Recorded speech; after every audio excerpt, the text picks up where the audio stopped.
ሌላ አስረኛ ጥያቄ አሰላሙ አለይኩም ወራህመቱላሂ ወበረካቱ ኡስታዝ ጥያቄ አለኝ አንዲ ሴት ባሏ ኒካውን ሳያወርድ ለረጅም ጊዜ ሌላ ሀገር ቆየ እሷም ከሌላ ወለደች ልጁ የባለ ኒካው ነው ወይስ አባት የለውም ይባላል መልሱ በጣም አስፈላጊ ስለሆነ ነው የሚል እንደዚህ አይነት ጥያቄ ነው ይሄንን አህሉል ዒልም በባለፈው እንደዚሁ ጥያቄ ተነስቷል فإنه ينسب لزوجك أو لزوجها لبالوا ነው የሚሆነው حفظ الله الجميع إذا كان قد دخل بها ማለት ነው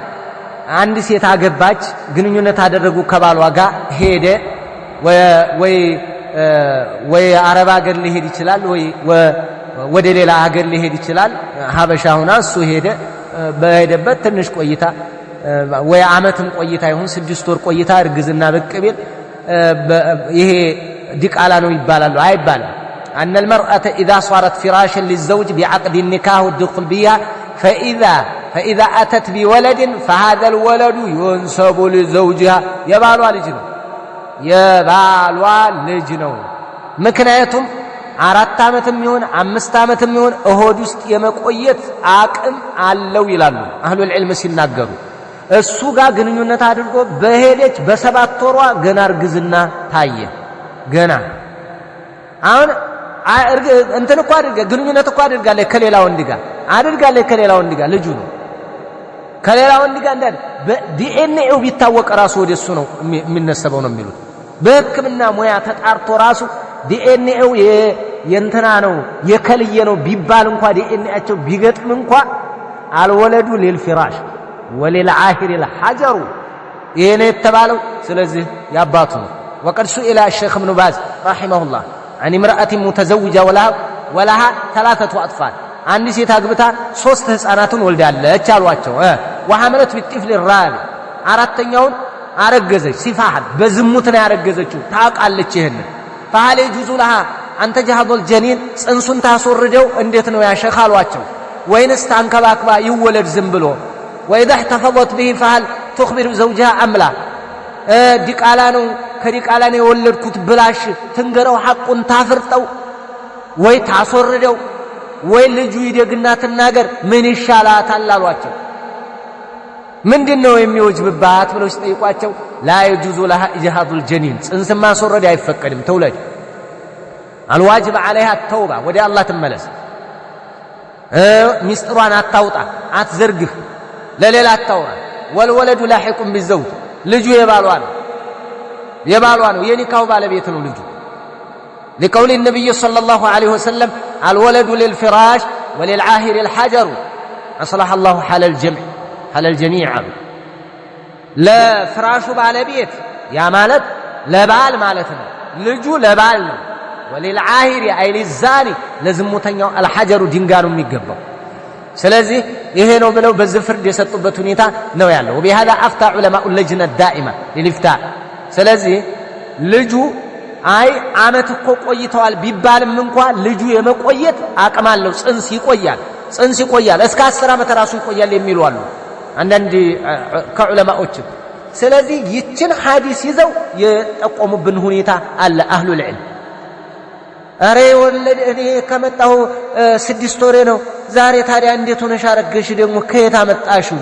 ሊባል ይሄ አይነት ክስተት ሊነሳ ይችላል አዎ እንደ እውነታ ካየ ነው ነገር ግን አልወለዱ ለልፍራሽ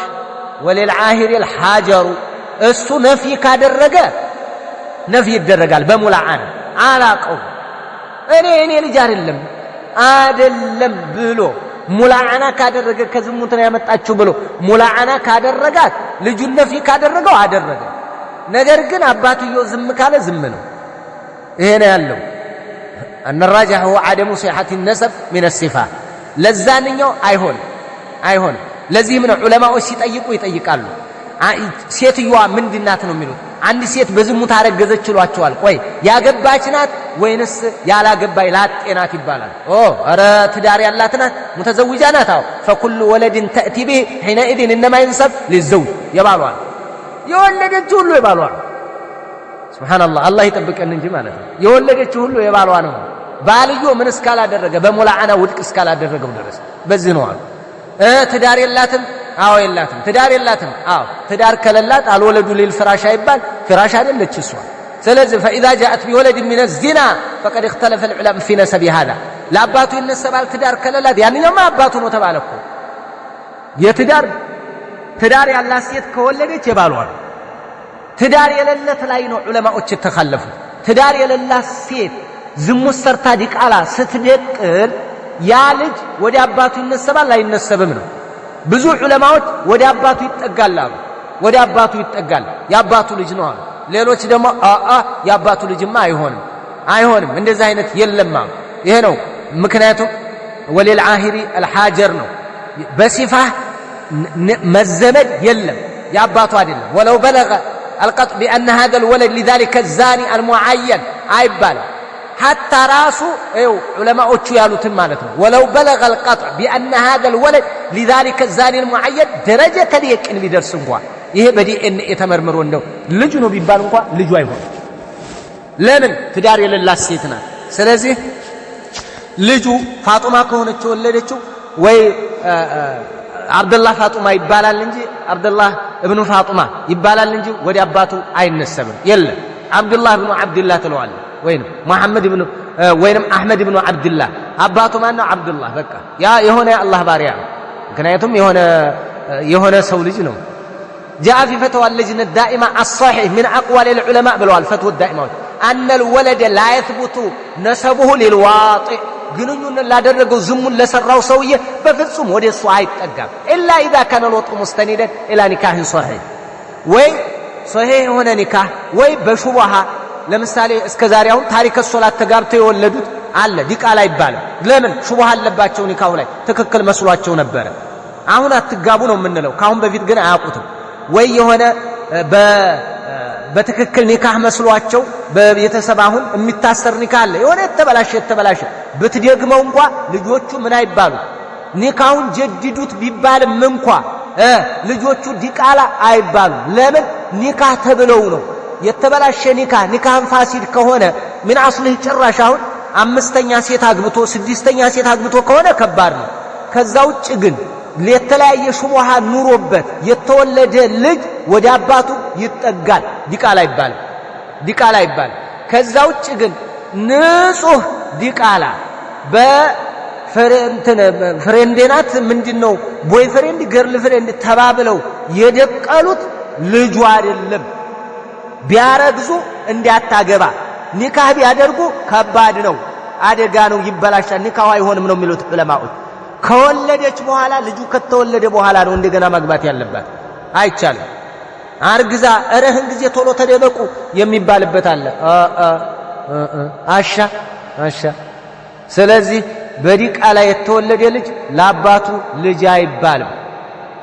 ምን ከሆነች እናቱ ሳታገባ ደቅላው ከሆነ እባል ስር ሆና ግን ከሌላ ወንድ ጋር ግንኙነት አድርጋ ብትወልድ ያባቱ የባለ ኒካህ ነው የሚሆነው የባለ ኒካህ እንደ የሆነ ነገር ግንኙነት አድርገው ከሆነ በቃ እዛ ጋር ይገኝ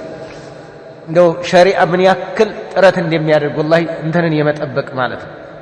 በጣም አንደኛ የሰዎችን ሁለተኛ ነስልን የማዳን ይሄ ነው አላህ ይጠብቀን